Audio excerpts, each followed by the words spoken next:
Então, boa tarde. Nós vamos ter aqui uma conversa acerca de uma pesquisa chamada, tem como título ProWork.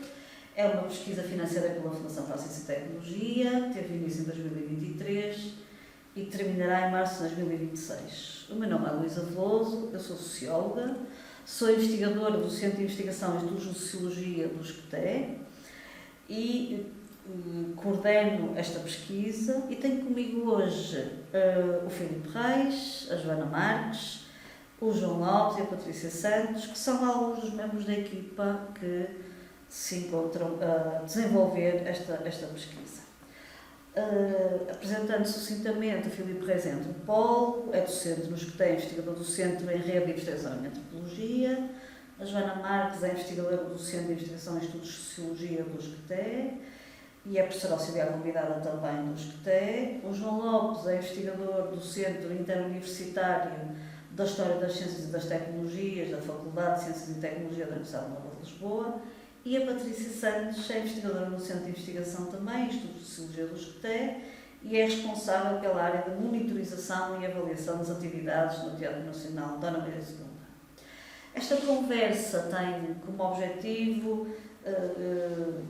conversarmos um pouco e partilharmos como é que tem sido a condução desta investigação, do ponto de vista metodológico, do ponto de vista de como abordamos as pessoas e as questões que nos interessam aqui e quais são os principais desafios e dificuldades com os quais nos temos deparado. Começo então pela Joana, pedindo-te, Joana, por favor, que nos expliques qual é o sentido do acrónimo que foi escolhido para designar esta investigação, ProWork. O que é que está por trás deste nome? Ok, boa tarde. Então, o ProWork, no fundo, é uma palavra que pretende sintetizar o conceito do projeto numa palavra simples, que reúne pro de projeto, projetificação, e work, trabalho. É uma palavra que a candidatura foi redigida em inglês, portanto foi submetida à Fundação para a Ciência e Tecnologia, foi avaliada por um júri internacional, daí termos usado uma designação em inglês, e pretende, no fundo, sintetizar a questão orientadora do projeto, que é de que forma o trabalho por projeto se articula com as modalidades de renovação das sociedades capitalistas contemporâneas e se enquadra nas suas narrativas de legitimação. Esta é a ideia, a nossa questão orientadora desta investigação, e que está então sintetizada neste acrónimo ProWork. Paralelamente, se quisermos também pensar num sentido mais subliminar, que não foi algo que nós tivéssemos refletido muito à partida, mas também está implícito, de certa forma, uma visão da equipa de investigação de valorização do trabalho, ProWork, e da sua centralidade nas sociedades contemporâneas. Muito bem. João, em que setores de atividade é que está a ser desenvolvida esta pesquisa e porquê é que foram escolhidos estes setores de atividade económica e profissional e não outros? Então, antes de iniciar esta investigação, já tínhamos alguns fenómenos em mente. Portanto, já sabíamos que alguns setores, algumas profissões, historicamente sempre se organizaram através de projetos, por um lado, mas também sabíamos que esta forma de organização do trabalho tem-se expandido a vários outros setores, cada vez mais, e, em qualquer dos casos, também que os projetos são utilizados como um mecanismo de flexibilização, quer seja das relações de trabalho, dos espaços de trabalho e das próprias formas de trabalhar.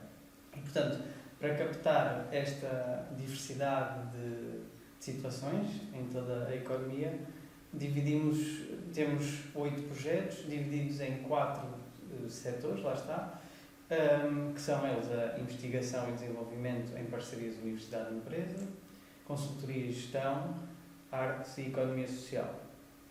Estas 4 áreas foram escolhidas por 2 razões principais. Primeiro, porque a equipa do ProWork já tinha experiência nestas áreas e, portanto, trouxeram conhecimento especializado para cada uma destas áreas, por um lado, e por outro, conseguimos também cobrir 3 pilares das sociedades capitalistas contemporâneas que é o setor público, o setor privado e o dito terceiro setor, bem como as áreas de fronteira entre eles. E Filipe, para estudar projetos, estes 8 projetos que o João há pouco referiu, foram adotadas diferentes abordagens do ponto de vista metodológico, não é? Podes apresentar-se globalmente qual é, no fundo, a configuração da metodologia que nós adotamos? Ok, muito bem. Então, eu diria que há 4, digamos, instrumentos que são usados nos estudos de caso. Por um lado, as entrevistas semidiretivas, um conjunto de entrevistas semidiretivas, o que na antropologia chamamos de trabalho de campo, com observação, junto das pessoas.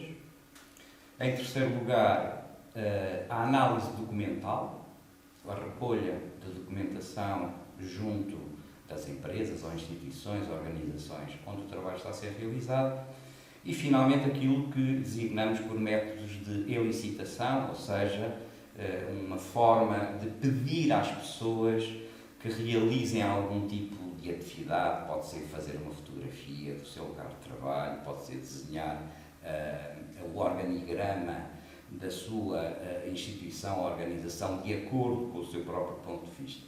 Só para completar, eu diria que este é um desenho metodológico bastante robusto, no sentido em que procura, por um lado, ter instrumentos muito estáveis para todos os contextos de estudo, nomeadamente, sobretudo, as entrevistas semidiretivas, que estão organizadas de acordo com o tipo de função que as pessoas desempenham no projeto, coordenador, responsável da organização, gestor de projeto ou meramente profissional, e, portanto, isto dá uma unidade, porque estas entrevistas são feitas a estas pessoas em todos os lugares.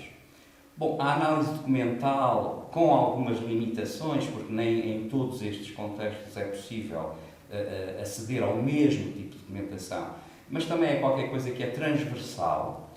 E depois eu diria que os outros 2 instrumentos são bastante menos replicáveis na sua forma de aplicação de contexto para contexto. Em particular, o trabalho de campo, a observação participante, o que levanta, de resto, uma questão muito interessante, que eu penso que o projeto vai depois ter que refletir sobre ela, que é os constrangimentos, os condicionamentos ou não de acesso a estas instituições. É muito diferente aceder a uma estrutura artística ou aceder a uma consultora, só para dar um exemplo.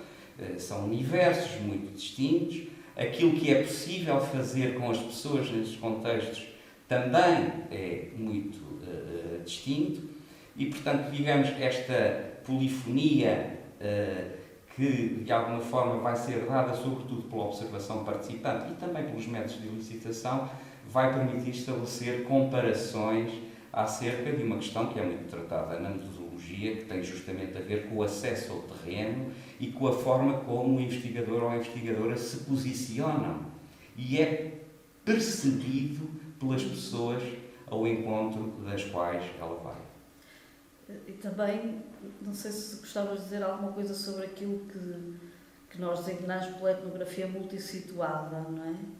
Que é uma coisa que estamos a praticar na nossa investigação. Certo, quero dizer alguma coisa. Em primeiro lugar, para esclarecer o que é a etnografia multissituada, ou pelo menos aquilo que eu acho que é mais operacional para pensar a pesquisa no ProWork.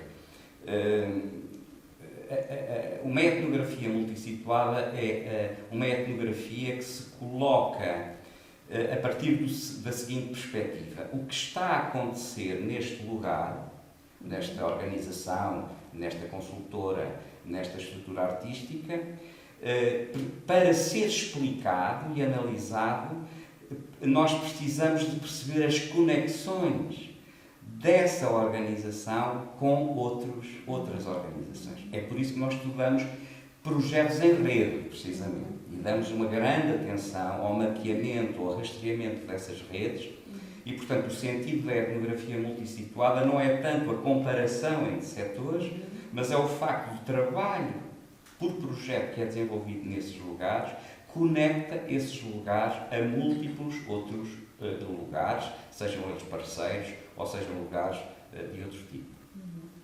Se calhar valia a pena também acrescentar a questão que, por esse motivo, escolhemos como unidade de análise o Projetos em Rede.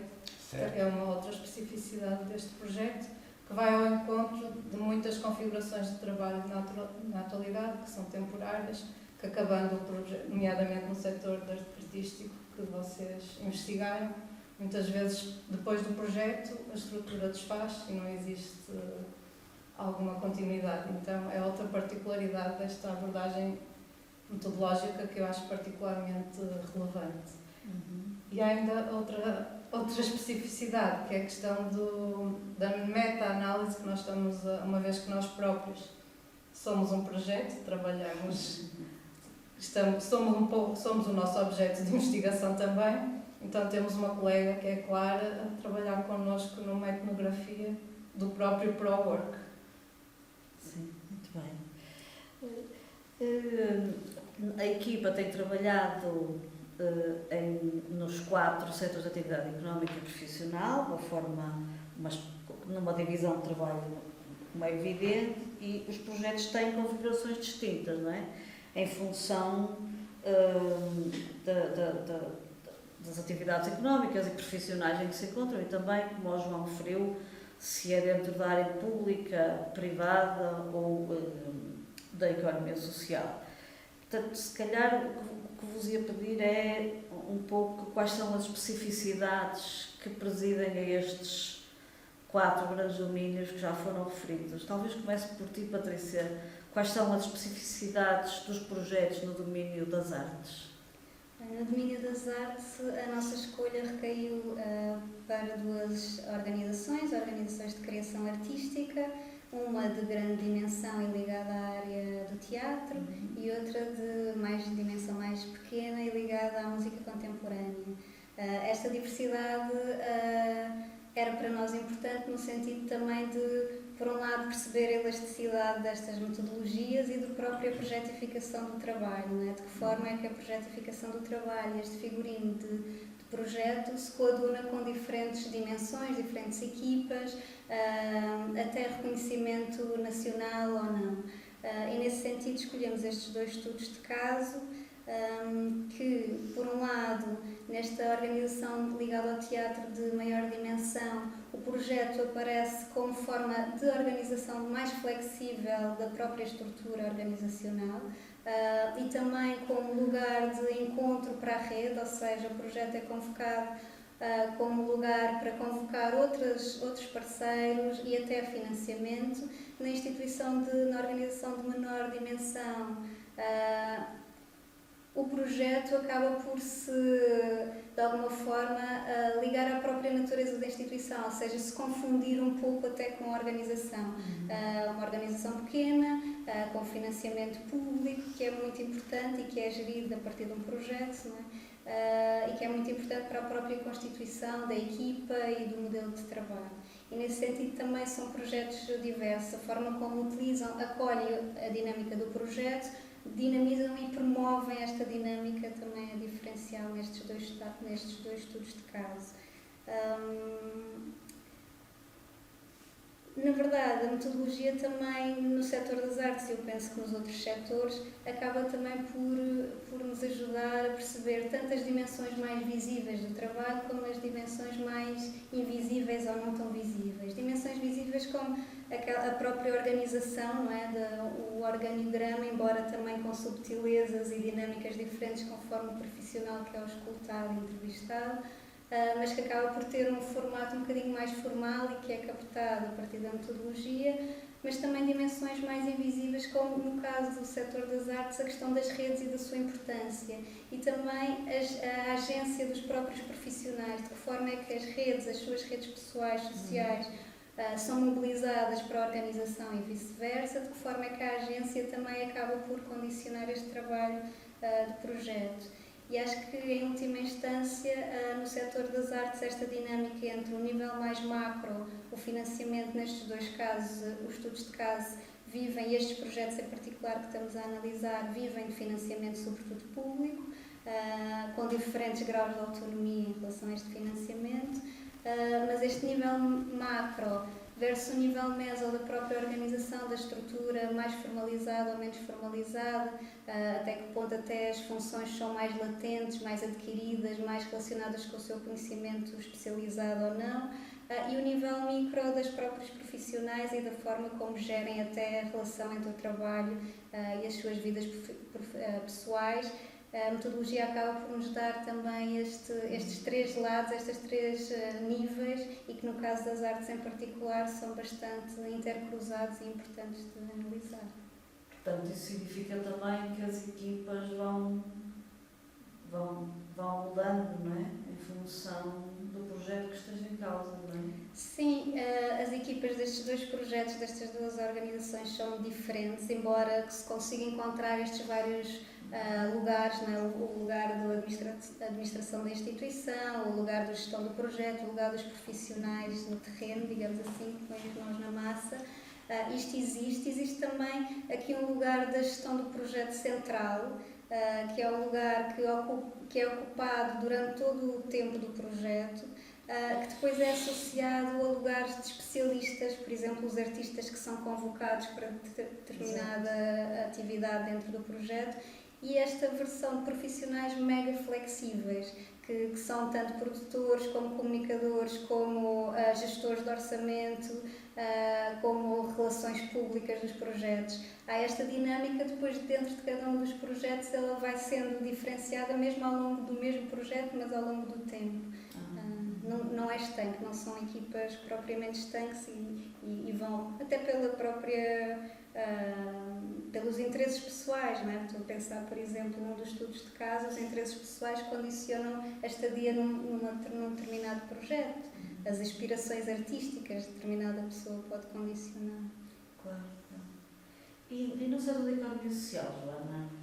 Então, na economia social tem bastantes semelhanças com o setor artístico, nestas questões da precariedade laboral, desta temporalidade dos financiamentos curtos. O que nós podemos destacar do trabalho de campo que já realizamos, que acho que é particularmente interessante, é que, não obstante esta intermitência dos projetos, dos financiamentos, as organizações e os profissionais tentam desenvolver algum lastro de continuidade de um projeto para o outro, alguma estabilidade nos profissionais que transitam de um ciclo de financiamento para o outro. Isso é bastante específico destas organizações que nós estamos a organizar, destes projetos, que são no setor de consumos e dependências, digamos assim, de apoio a pessoas com comportamentos aditivos, e outro no apoio a pessoas sem abrigo, em termos gerais. E penso que é também um setor muito rico para pensar estas dinâmicas da projetificação, precisamente porque estamos a falar de funções sociais que, expectavelmente, o Estado deveria ou assegura através de projetos, ou seja, externalizando estas funções para outras organizações.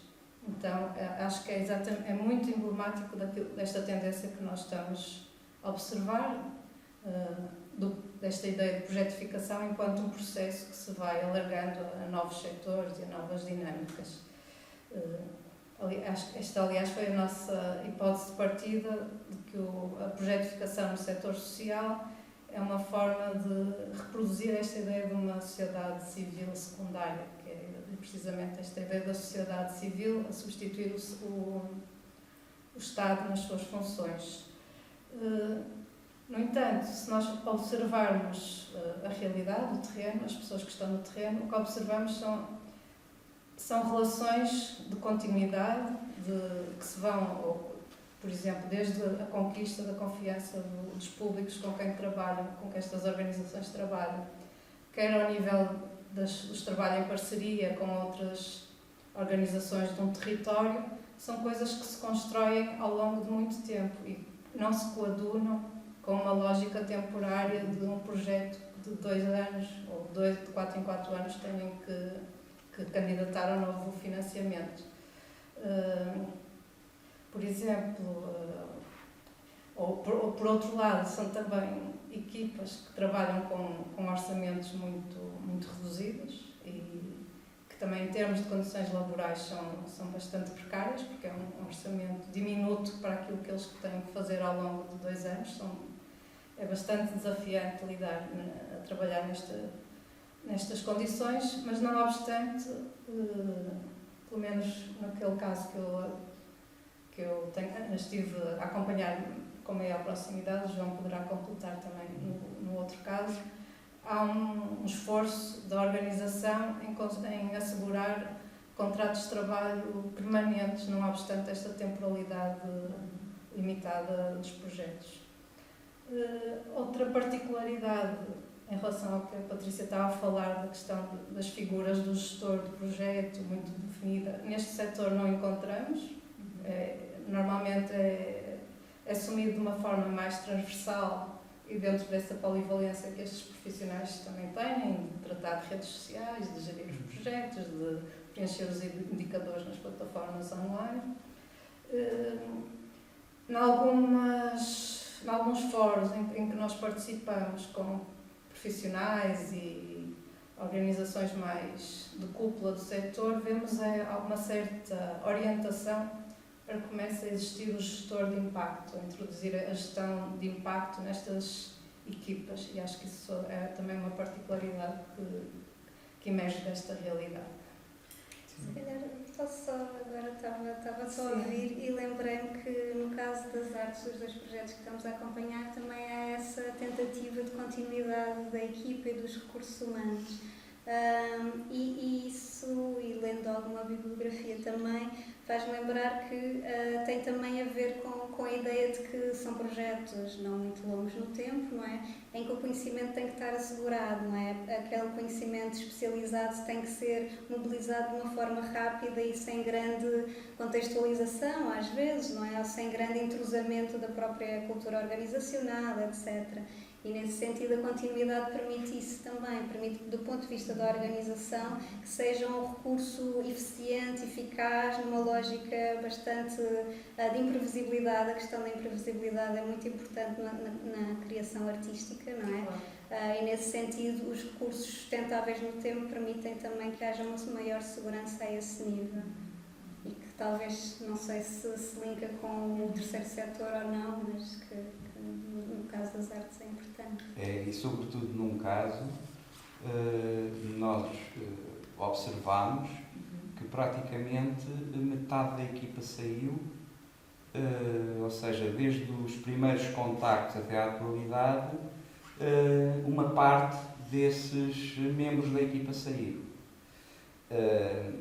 Tanto quanto sabemos, um saiu por razões, talvez não fosse o lugar onde ele se sentia confortável a trabalhar, mas em 2 casos as saídas têm exatamente a ver com o que a Patrícia já disse agora, que é muito frequente no setor artístico, que as pessoas querem desenvolver a sua carreira como artistas, querem continuar a estudar, querem continuar a compor, querem aprofundar os seus... E, portanto, têm, por cima do facto de trabalharem ali, têm uma aspiração maior de vingar no campo artístico, e assistimos também, só para reforçar, acho que tu também disseste isso, Joana, assiste-se a uma extraordinária continuidade, ou seja, foi possível observar que recém-profissionais com 2, 3 meses e meio de presença naquela estrutura artística estavam a desempenhar tarefas já como se as tivessem desempenhado sempre. Isto acontece porquê? Acontece porque, de facto, por exemplo, quem saiu e fazia a comunicação deixou uma quantidade de procedimentos, de templates, de formas de atuação, de protocolos, de como gerir redes sociais, etc., que beneficia imediatamente quem chega, não é? Que com relativamente pouco tempo de treino, rapidamente se insere nessa organização. Isso também é uma forma, diria, pegando as palavras da Patrícia, da questão do capital de conhecimento, de tentar ultrapassar, não é? As dificuldades do que é o trabalho do projeto para ter a nossa carta temporária, não é? E nesse sentido também o recrutamento é um processo importante e altamente individualizado, não é? E também muito específico, para conseguir de alguma forma, mais uma vez, né, em curto espaço de tempo, conseguir garantir que esse recurso humano se encontra completamente, ou pelo menos em boa parte, automatizado e autonomizado dentro do próprio projeto. Sendo que a única exceção são algumas áreas de expertise, por exemplo, no caso desta pequena estrutura artística, que tem áreas de expertise, por exemplo, saber ler uma pauta, saber transcrever partes de uma pauta para músicos poderem executá-la, saber acompanhar com tecnologia muito sofisticada de som, saber acompanhar o ensaio de um conjunto de músicos que estão a preparar um concerto.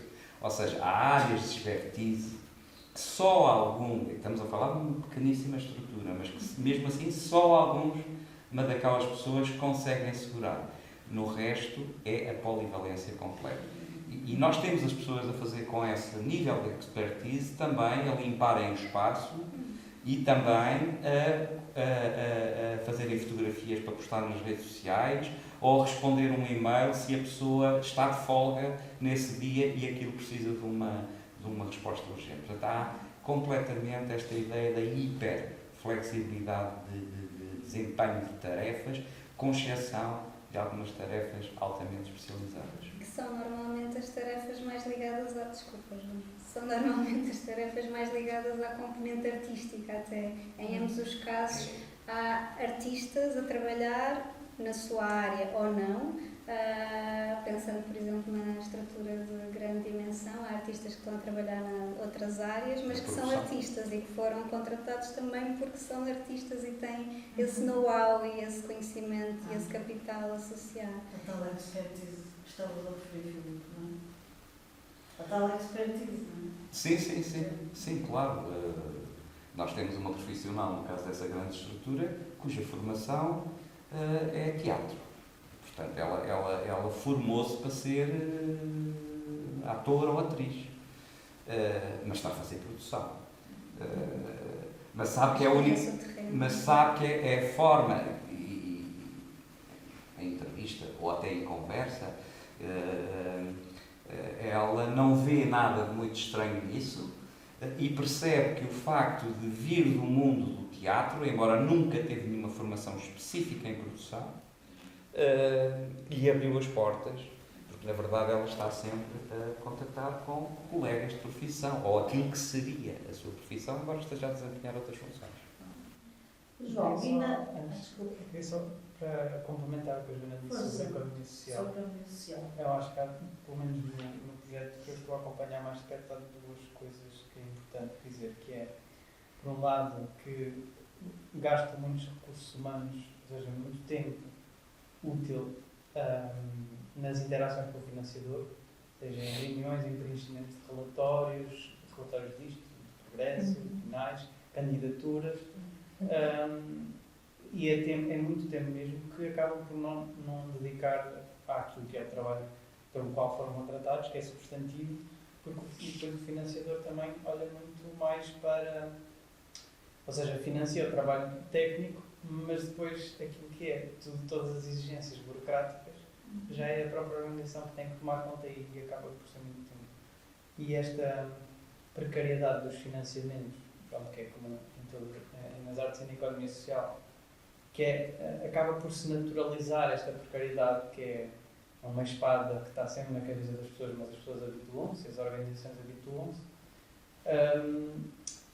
Mas as organizações, sobretudo as pessoas mais centrais, porque depois há uma grande rotatividade de pessoas e essa rotatividade tem um grande impacto no trabalho que é desenvolvido, tanto nos profissionais como nos utentes, porque os profissionais têm com esta insegurança que afeta a sua saúde mental também, não conseguem ter um trabalho tão eficaz, ou melhor, se calhar não é tanto por aí, mas afeta-os, mas depois os utentes especialmente falando de populações vulneráveis, é muito desafiante, para ser simpático, é muito desafiante de estar constantemente a dizer a um utente: olha, agora o teu técnico responsável por ti vai mudar.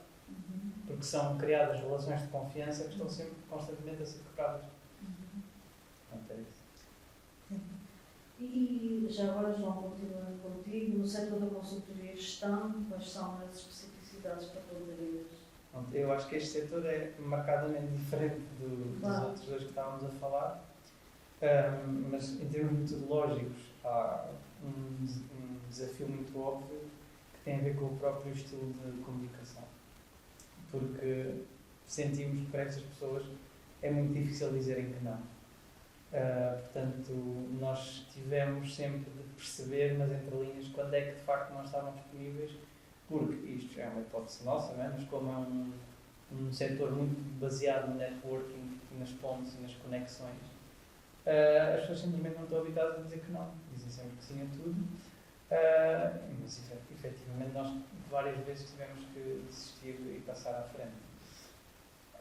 Depois, especificamente nos projetos que estamos a estudar, também são projetos muito grandes, com muitos consorciados, como eles dizem, e isso faz com que nem todas as pessoas e nem todas as organizações tenham a mesma disponibilidade para falar connosco. Algumas têm mais do que outras.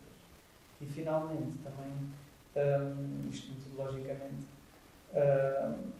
as consultoras nos projetos que estamos a estudar, elas são capazes de ter estatutos bastante diversos. Portanto, tanto podem ser parceiros como aos outros num projeto, como também algumas vezes são subcontratadas no parceiro. Mas havia, ou seja, isto metodologicamente, mas também havia outras duas coisas que eu gostava de dizer, que é o software. Os softwares são comuns, ou seja, o trabalho das consultoras, e pelo menos hoje em dia, baseia-se muito num software que estão a entregar a determinada organização, a determinado projeto, e que depois fazem informação sobre esse software, e também muitas vezes é um software que tem a ver, lá está, com a projetificação, porque é isto de tens que pôr lá os números disto, os números daquilo, que é para ajudar nesta gestão transversal. E também uma coisa que já é possível dizer é que as organizações, as consultoras, têm um papel muito central na projetificação, parece-nos, no sentido em que, por um lado, elas próprias também já se estão a especializar em escrever candidaturas a projetos, portanto, já são muitas vezes contratadas especificamente para isso, por um lado, e por outro lado também têm muitas vezes a função de adaptar as organizações a poderem acolher melhores projetos. Portanto, são elas muitas vezes que fazem consultorias para ter o PMO, que é o Project Management Office, são elas que dão a formação para isso, criam novos procedimentos, portanto, têm este duplo papel que acaba por torná-las centrais e depois, como lidam com vários projetos, acabam também por ter uma capacidade negocial muito grande com os clientes e com o próprio financiador. Porque, por um lado, os clientes já sabem que podem confiar neles, ou confiam neles, para falar com o financiador, porque, estando com muitos projetos, lá está, o financiador já sabe, ok, esta consultora é importante, portanto eu vou ouvi-la. E, por outro lado, com os clientes também têm esta serventia, às vezes, de ser como a entidade de fora que vai fazer o trabalho sujo, entre aspas. E muitas vezes também acabam por ser o saco de pancada, e estou a usar termos próprios, que é dizer, ok, isto tem que ser feito, e as consultoras são uma forma de mostrar às organizações em questão que aquilo que está a ser, aquelas reestruturações que estão a ser feitas são uma prioridade. João, já agora, no sentido do que estavas a dizer, isso significa, se é que eu percebi bem também, que o trabalho do projeto também se transforma no negócio em si. Sim. não é? Sim. Não só do ponto de vista da produção de software, mas também de conhecimento especializado nesse sentido, não é? Sim. Todas as empresas de consultoria e gestão que nós estamos a analisar, digamos que no fundo têm vindo a desenvolver também esse negócio, Nicho, esse nicho de é um negócio. nicho não é? novo que de facto está, enfim, não tenho dados estatísticos, mas parece-me que está a crescer. E depois lá está, porque também tem a ver com são novas orientações públicas de financiamento que as consultoras percebem que, ou seja, para mim o que eu vejo é a projetificação modulariza o trabalho. Certo. E as consultoras, com essa modularização e fragmentação, conseguem entrar em várias partes onde de outra forma não conseguiam, porque eram configurações de trabalho muito mais fechadas. Não é? Pois, Não é? no fundo, Elas acabam conseguem por entrar trabalhar. Conseguem entrar agora a ajudar a financiar, conseguem trabalhar a criar novos procedimentos. Antes isto era tudo feito internamente. A avaliar. Não é? A avaliar também, sim. A certificar-se. Sim, isso também. Portanto, no fundo, acaba por ser mais ou menos indiferente para elas o setor para quem estão a trabalhar. Sim, sim, É? sim. Ok. Claro que têm setores de especialidade com experiência, mas Claro. o que elas agregam tem mais a ver com a projetificação em si. Projetificação em si, claro. Porque eu lembro-me, a Patrícia, tu sabes, não é? No setor das artes já há toda uma utilização generalizada destes softwares, não é? Que foram criados para gerir e organizar o trabalho, não é? Sim, não sei se generalizada, pelo menos naquele. Acho que Mas, se posso dar um exemplo que eu acho que Sim. pode ligar com isto, um dos parceiros no projeto da estrutura artística maior, quando da entrevista local, fica-se a perceber que, portanto, digamos, a estrutura teatral e artística desse município estava num processo de transformação e de mudança ao nível do seu quadro pessoal, etc.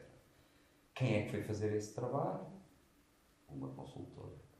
Portanto, o município contratou uma consultora para, agora venham cá e digam-nos lá e construam-nos aqui uma espécie de plano estratégico para a cultura aqui na região, no município, e digam-nos como implementar isto. De resto, eu lembro-me que nas primeiras reuniões que fomos tendo muitas, não é? Com a equipa do projeto, eu usei uma metáfora, talvez um bocadinho pastoril, mas que a ideia é que, de facto, as consultoras pastam na pastagem da projetificação. O seu alimento é precisamente esse, atualmente.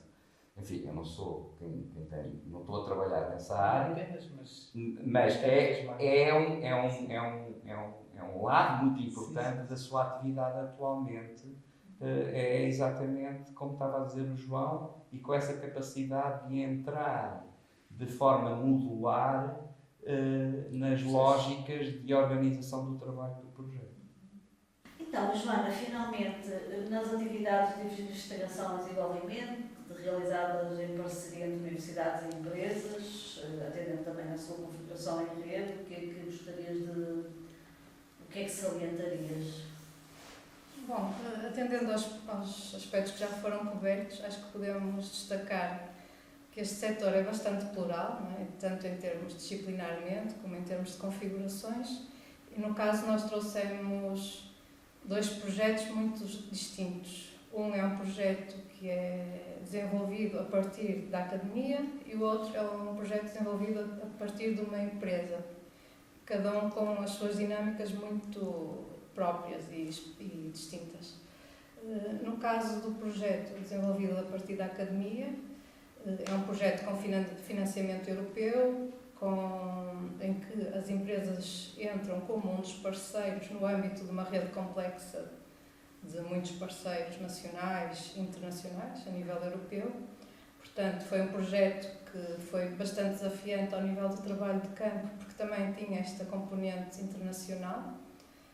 E, portanto, em termos, por exemplo, das atividades de observação etnográficas, foram conduzidas maioritariamente online e algumas atividades de observação in loco na organização que cedia ao projeto, que é aqui em Portugal.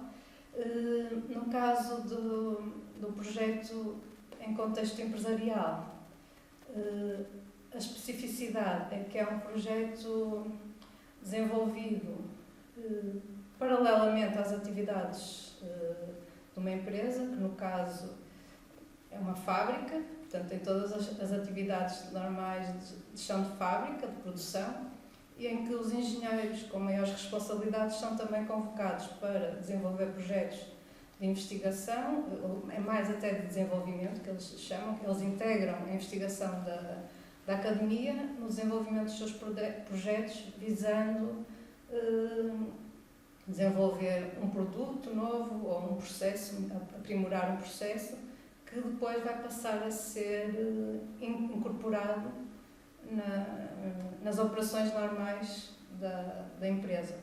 Portanto, é esta a especificidade, que do ponto de vista de trabalho de campo também foi muito rico, porque tivemos a oportunidade de acompanhar o desenvolvimento do projeto no interior de uma fábrica, contactar diretamente com operários que também estão envolvidos no desenvolvimento deste produto que está a ser desenvolvido, que já está há mais de um ano para eles desenvolverem esta tecnologia que é particularmente desafiante.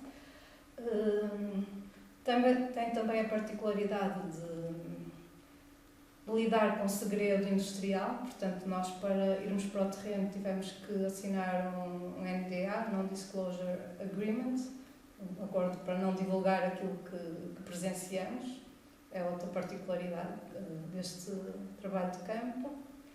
E também tem um modelo ou um comitê de investigação e desenvolvimento que é particular desta fábrica, desta empresa, em que convocam parceiros da academia para pensarem os projetos que estão em curso e projetos futuros. Portanto, o objetivo deles é continuar a alimentar sempre o ciclo de projetos com novas ideias e novos produtos que podem oferecer ao mercado. Sendo que tem a particularidade deles autofinanciarem, porque é algo que vai ser introduzido depois na produção e nas suas atividades correntes. Portanto, é feito também no quadro de relações de trabalho estáveis, tem essa particularidade. Enquanto que no caso da academia há um misto de pessoas com posições mais estáveis, professores que já estão nos quadros das universidades e pessoas com contratos especificamente para desenvolverem este projeto. Acho que ambos têm em comum o facto desta questão da centralidade da gestão de projetos também já ser muito premente e de haver quadros próprios para fazer a gestão de projetos, para introduzir novas metodologias, etc. Eu acho que há aqui uma coisa importante que tem a ver com esta questão. A Joana estava a dizer que na empresa é mais desenvolvimento do que investigação, nesta dualidade de investigação e desenvolvimento, e os projetos, também eles, pelo menos neste caso que estamos a estudar, também eles focam cada vez mais no desenvolvimento e não apenas na investigação, ou seja, cada vez mais os critérios dos financiadores puxam para que a investigação seja mais aplicada, com mais entregáveis ou deliverables, como chamam, com patentes ou produtos prontos para a adoção pelo mercado. E também acho que é importante referir que, apesar de esta ser uma das profissões tradicionalmente ligada a projetos desde sempre, é de facto também uma área em que essa lógica se está a intensificar, porque sim, há projetos, mas cada vez é mais competitivo, é preciso escrever cada vez mais candidaturas para conseguir cada vez menos aprovações, há mais controle mais apertado, mais necessidade de deliverables e relatórios. Mas isso confirma um pouco uma das nossas hipóteses de que o financiamento é uma variável importante na configuração Sim. do projeto, não é? Sim. E do ponto de vista metodológico, há diferenças entre os setores, em termos das estratégias adotadas? Não sei, Joana, se queres acrescentar, não sei aquilo que referiste, na investigação e desenvolvimento. Sim, lá está. Pronto, acho que todos eles tiveram dinâmicas diferentes, como o Filipe também referiu, cada um tem as suas dinâmicas próprias. Alguns foram particularmente desafiantes para nós conseguirmos entrar, por exemplo, no setor social, que nós imaginávamos que à partida fosse até mais simples, que seria um daqueles que até já tínhamos uma rede de contactos prévia para ativar, mas que se demonstrou difícil. Então foi um dos setores em que o trabalho de campo acabou por se atrasar, fruto de sucessivas dificuldades de entrar no campo. Mas a partir do momento que entramos, acho que foi extremamente rico e abriram-nos as portas totalmente e pronto, acho que temos uma riqueza de material e pluralidade de perspectivas muito interessante. No setor da investigação, por exemplo, foi relativamente também simples conseguirmos que nos abrissem as portas, fruto também de contactos prévios que foi importante ativar para este efeito, mas houve estas questões éticas da investigação que temos que salvaguardar, de anonimato, de confidencialidade, quer das pessoas que participam na investigação, quer das organizações que estamos a observar, digamos assim, e teve esta questão particular do Non-Disclosure Agreement num dos casos, em que foi uma equipa de advogados da empresa que teve que formular este acordo e ser assinado quer pelo reitor da nossa universidade, quer pelo CEO da empresa. Pronto, foi uma das particularidades do trabalho de campo. Outra coisa que se pode, se calhar, salientar é que foram trabalhos de campo, períodos no terreno, em geral, prolongados, e ao fim de algum tempo, se calhar, começamos a notar alguma saturação e algum questionamento: o que é que estamos aqui a fazer? Já não vimos tudo o que havia para ver. E acho que, nesse sentido, é importante algum tipo de estratégias para renovar a confiança que depositaram em nós, se possível, fazer algum tipo de devolução daquilo que já sistematizamos até o momento, outro tipo de participações, como nós fizemos, por exemplo, disponibilizamos para assistir a um workshop da empresa e dar o nosso feedback em relação à metodologia que eles adotaram, esse tipo de estratégias que ativamos. Acho que também podemos destacar a questão de termos realizado um World Café, um encontro nos primórdios do projeto, em que convocamos profissionais destes vários setores para nos ajudarem a pensar o que é que poderia ser este projeto, como é que podíamos ir para o terreno.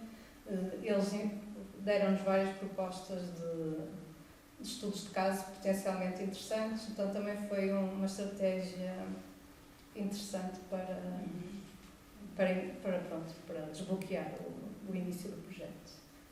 João, não sei se queres acrescentar alguma coisa em termos das empresas do setor da consultoria e da gestão, Sim, do sim. ponto de vista metodológico, um dos aspectos que há pouco referias era eles não conseguirem dizer que não é? Sim, ou seja, basicamente tinha que se insistir muito e pronto, muitas vezes provavelmente foi o setor em que tivemos que desistir mais vezes de coisas que supostamente iriam acontecer, mas que efetivamente verificávamos que não. Tínhamos que saber quando avançar, porque já tínhamos que perceber as entrelinhas, não é? Depois, noutros casos também, por existirem muitos consorciados, lá está, havia parceiros mais centrais e outros menos, portanto tínhamos que perceber bem com os interlocutores em quais é que podíamos priorizar o nosso trabalho.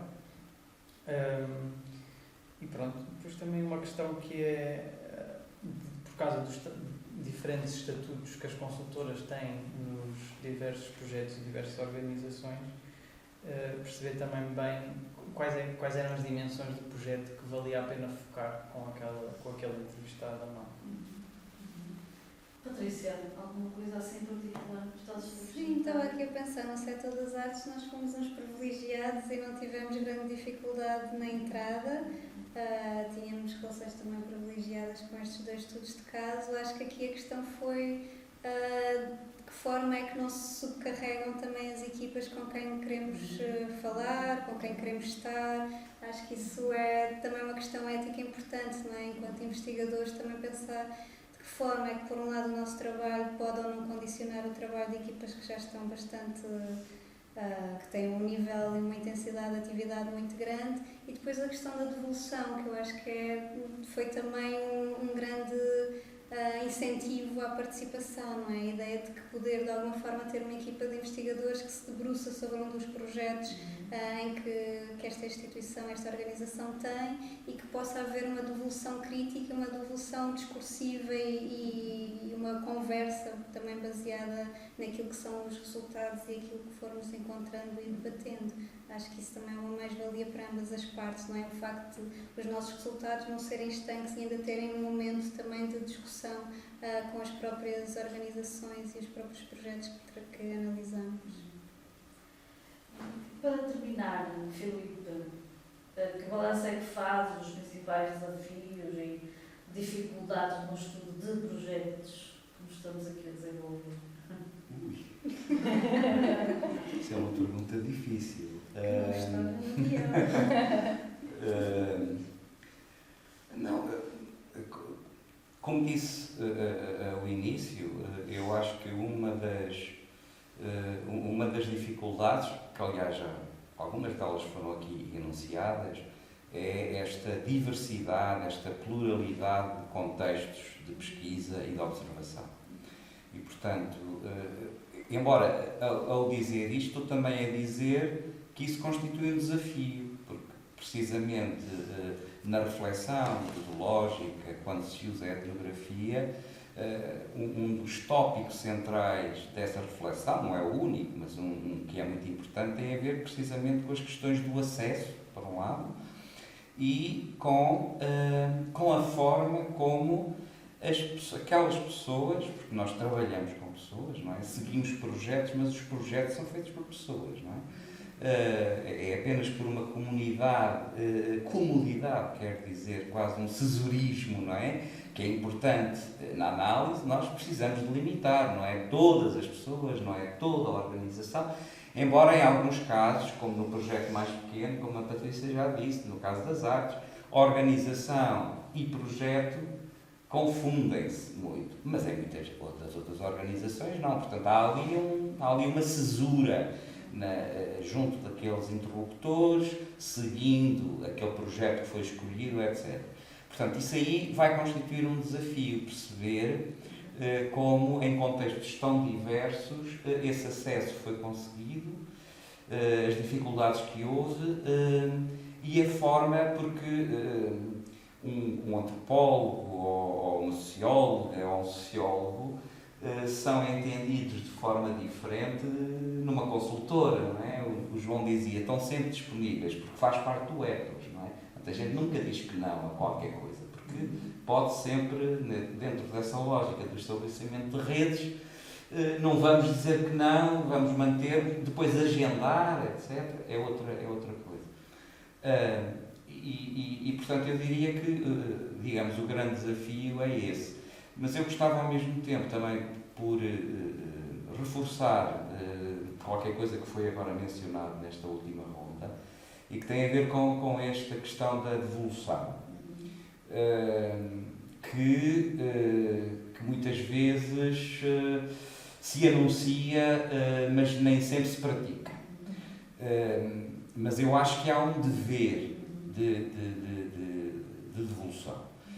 E como dizia a Patrícia, e uma expectativa. E como dizia a Patrícia, mas suponho que isso aconteceu, quando nos apresentámos a estas pessoas, e no caso das artes, havia redes já, nós conhecíamos algumas daquelas pessoas, portanto não foi difícil chegar à conversa com aquelas pessoas, marcar entrevistas, negociar acesso, etc. Mas a questão de apresentarmos um projeto que, de alguma forma, em algum momento, por exemplo, o Word Café, por exemplo, o próximo, pode ser já um momento para fazer isso. O anúncio dessa devolução e de que nós queremos produzir conhecimento e fazer ciência com as pessoas e não sobre as pessoas, não é apenas estudar-te como objeto de estudo, mas e isto pressupõe uma atitude, uma predisposição cognitiva que é diferente de quando eu pura e simplesmente identifico objetos de estudo e olho para aquelas pessoas como fontes de informação. As pessoas com quem nós trabalhamos não são apenas fontes de informação, são pessoas que, em certa medida, nos estão a ajudar de uma forma colaborativa a construir o conhecimento. E, portanto, eu diria que pode haver muitos outros desafios, mas eu diria que o desafio de comparar os vários terrenos e o desafio da devolução, penso que são os desafios que se colocam agora, do ponto de vista mais da metodologia, o projeto do futuro. Não sei, o João, a Patrícia ou a Joana, se querem acrescentar algum aspecto? Sim. Sim, João? Sim. Pronto, eu acho que transversalmente, ou seja, não só na consultoria, mas foi muito, nos vários casos em que estive envolvido, foi muito saliente essa questão de ter de insistir. Ok, que na consultoria pode ter sido por causa disso, mas noutros sítios foi porque havia pouca disponibilidade. De facto, o nosso estudo não era uma prioridade para eles, compreensivelmente.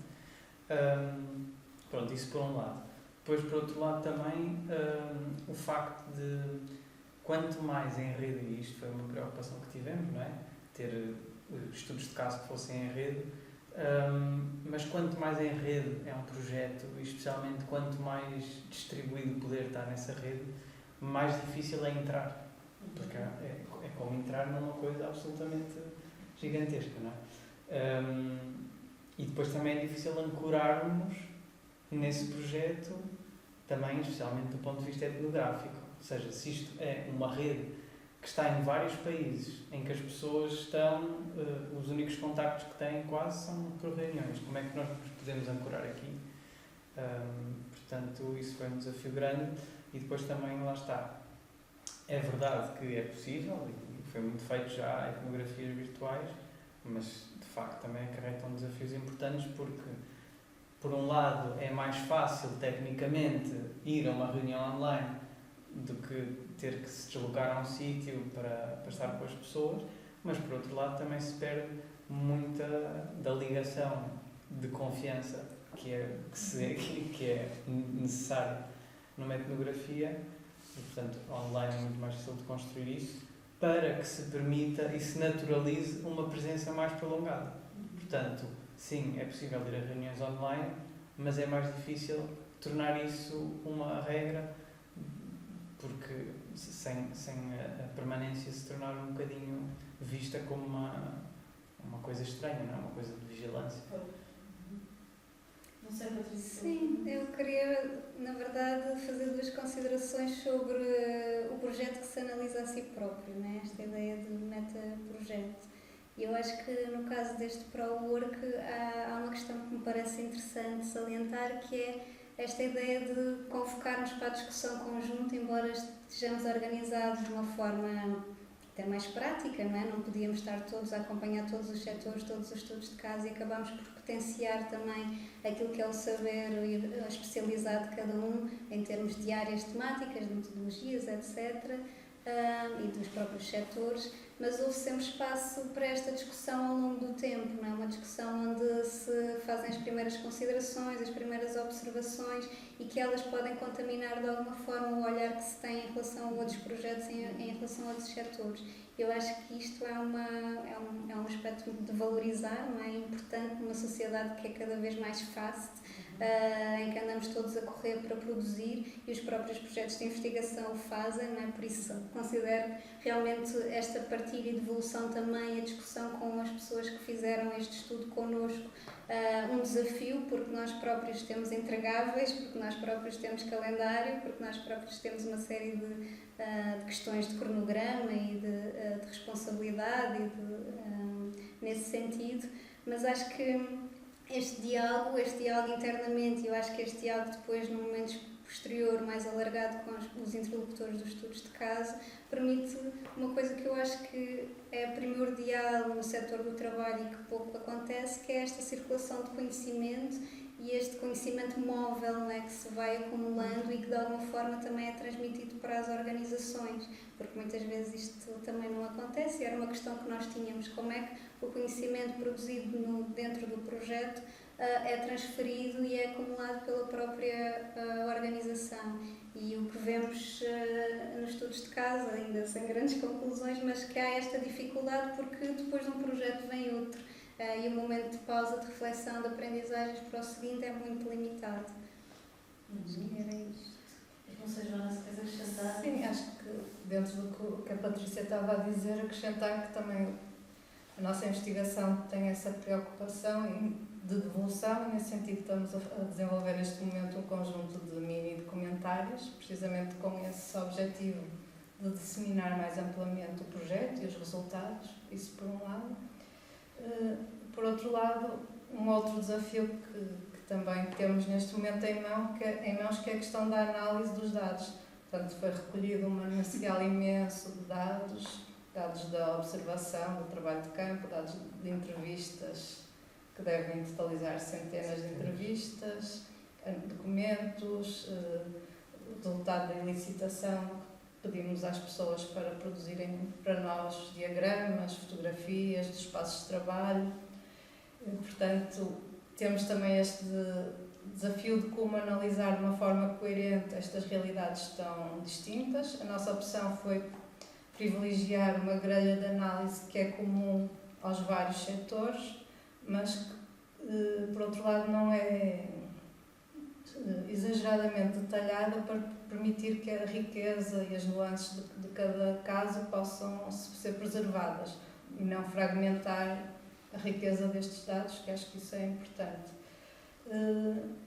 E referir também que o contexto em que a investigação é desenvolvida é um contexto, como já foi dito, também de trabalho projetificado, em que as pessoas, uma parte da equipa desenvolve esta investigação em paralelo com várias outras atividades, em vários contextos diferentes, seja no ensino, seja no setor artístico, então têm esse desafio acrescido de colaborar quase voluntariamente na investigação e dar um contributo muito substantivo dentro de várias outras solicitações que tenham.